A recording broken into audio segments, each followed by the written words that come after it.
Feeling ko mas mura dito. Talaga? 500. It naman. 500k. 500? Yeah. Sure na yun. Sure na. Okay.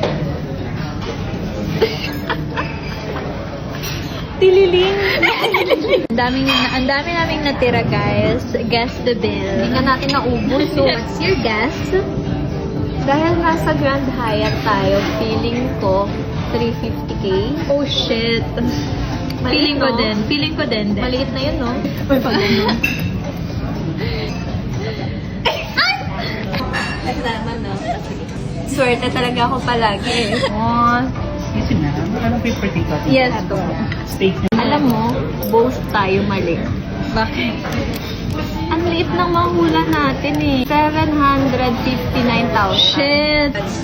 Nagpapanik ako, shit. Ako din. Nanginginig ako, sis, oh. Barya. Maria. Sorry. Kami na to.